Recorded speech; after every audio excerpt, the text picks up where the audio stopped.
Hello, everybody. Thank you for joining us live, wherever you're joining us from. I'll tell you where we're at. We are keeping Austin local. Today we're at a place called Tribe Comics and Games, and we do a series every single week called Keep Austin Local, where we highlight a couple of local businesses so that people like you can go show them some support, because our local businesses seriously need it right now. Joining me to talk about it is the owner, Eric. Eric, thanks for having us out here. Oh, thank you for doing this. Welcome to this live video that we have here. So, like I said, we're highlighting local businesses because COVID, the pandemic, really hurt businesses. Yes. And then really hurt local small businesses. So tell us a little bit about how it impacted you all. Well, besides the mandatory closure that shut us down for a whole month, we've had to have reduced capacity, which the biggest impact meant no more game nights. We used to have several different kinds of game nights with lots of people in, and we were unable to do that any longer. Yeah, so tell us a little bit about Tribe Comics and Games. You all started in 2008? Yes, yeah, we started in 2008. We all defected from another comic book store. My wife pointed out there was nothing in South Austin, and we decided to come out here and open up our own comic book shop.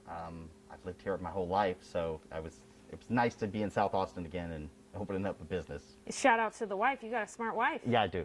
She was like, go south, and you listened to her. Yes. So good for you as well. Yes. Okay, so let's show off what you have. Okay. Obviously, part of the name, Tribe Comics and Games. Yep.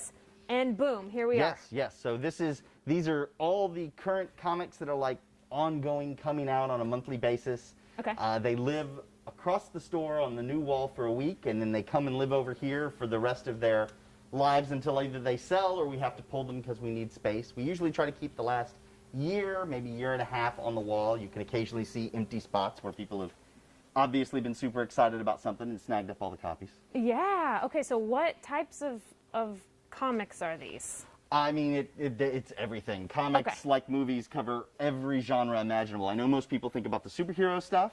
Yeah. But, you know, there's lots of slice of life stuff. There's horror. Horror is really big right now.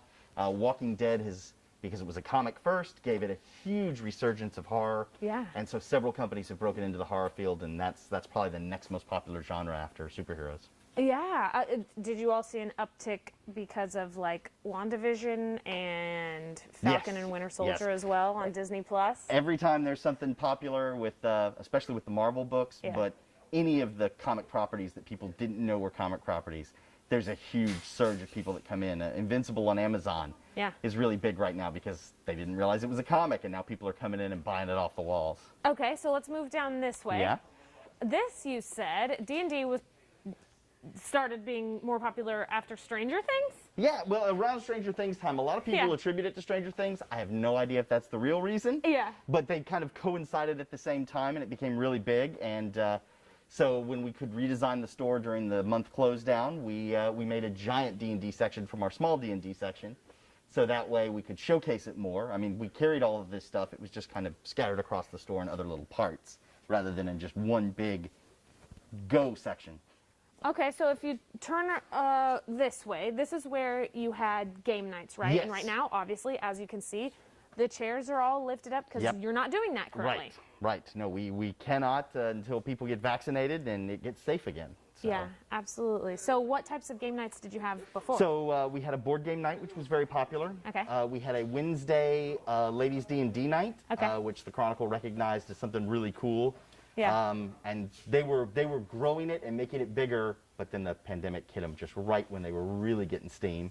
Yeah. And then we had our co-ed D&D night, which every table was filled. It was bonkers nuts in here. That's cool. And then Friday, Saturday, and Sunday, we were trying out lots of different things. Usually the weekend is free for all. It's anybody can show up, grab a table, play what they want.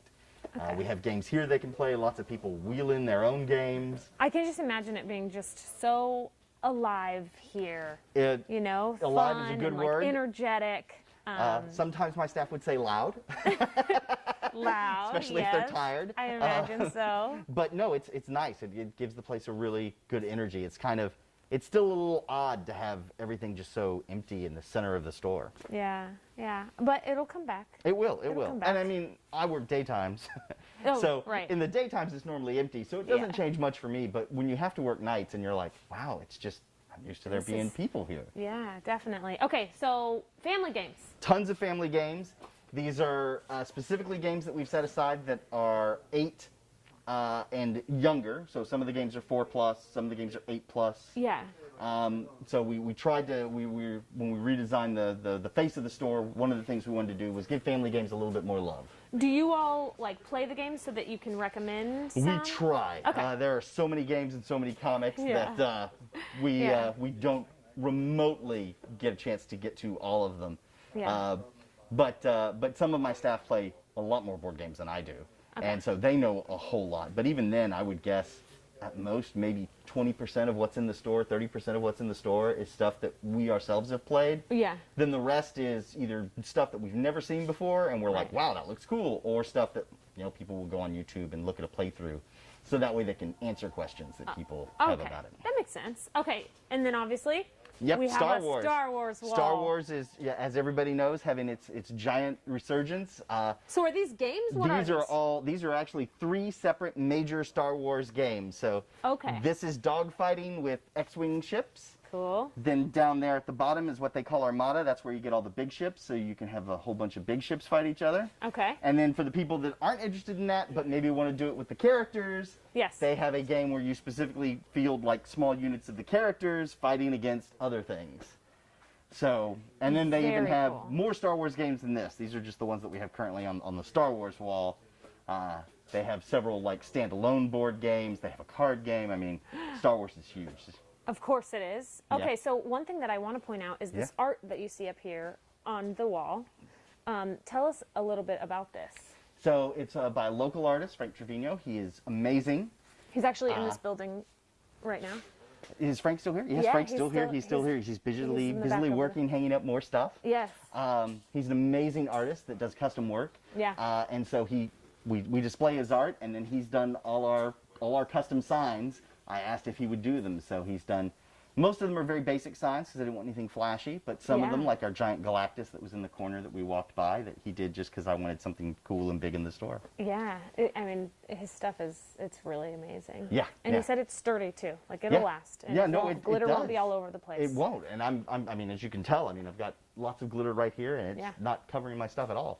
Yeah. And I'm shocked at how much detail one can get out of glitter. I would have never guessed. I know. Okay, so then we have other board games. So we saw the family games over there. So what are these games? So these are all what we call non-traditional board games, pretty much things that aren't like Monopoly, Candyland. The classic the classics, ones where the you things think that we board grew games. up with. Okay. Yes. Okay. These are pretty much all the games that are being put out by many, many different publishers. Yeah. That are not that. Stuff that normally you wouldn't find when you go to a Walmart. Some of them have gotten big enough that now Walmart and Target and them have picked them up. Right. But they started kind of in shops like ours. Yeah. Well, I mean, part of this is like, hey, look, instead of going to a big box store, how about we can go local and look, you can find some awesome board games that people will recommend for you. Oh, yes. And many of us will talk forever about board games. You might have to actually taser us to get us to maybe move on to another subject. That's very cool. And I feel like you guys you're so nice. Everybody that walks in, you're just really helpful. You have a nice conversation with them, and I feel like that's part of having a local small business. Yes, I completely agree with you. I mean, part of the reason we do this is it's about connection. Yeah. I mean, you can get most of the comics now online from kind of big comic book stores. Right. You can get games online or at Target now. Ours is about the connection you make with that customer, you know. Yeah. And we're about community, and you can find a place where other people will talk to you about games. I mean, there have been lots of times where we've been in here where somebody will ask us about a game or a comic, and I'm like, man, I haven't read that one. But another customer will be in the store and they're like, oh, I've read it, it's great, or I've played that game, I love it, here's what I love about it. That's the beauty of local business. It is. Like you're building community. Yes. Even between like customers that come in who might not know each other. Who might never have run into each other off the street at all. Yeah, because you don't typically see two people talking in Target, but in here. No, nobody would ever go up to somebody else in Target and be like, I love that game. Yeah, exactly. You'd be like, I'm just picking up some bed sheets, please. I love those bed sheets. But yes, here that can actually happen. Okay, so tell everybody where you all are at, where they can find you so they can come and check you out and meet everybody. Okay. So we're on Facebook. Okay. We're also, our physical location is 3005 South Lamar Boulevard. Yes. We're in the same shopping center where Kirby Lane Cafe and Torchy's Tacos are. We're right in the corner of the L. Just look for the big hand. This place is wonderful. Come check them out, and please don't forget to support local. But one thing I do want to say is if you have a local business that you think we should go and check out, send me an email. My email is bflowers, Flowers, at kvue.com. You can comment on this Facebook post. If it's a Facebook post, comment on it. You can reach out to me on Twitter or on Instagram. However, just let us know so that we can come and visit these places, because that's how we found out about this place. We got a text message or an email from somebody that said, hey, you have to come to this place. And look, we're here. I promise I really do read every single email. So if you have a spot, reach out so that we really can keep Austin local. Okay, that's all. I'm going to go check out some games or buy something Star Wars or something. Please support local. Goodbye. Thanks for joining us.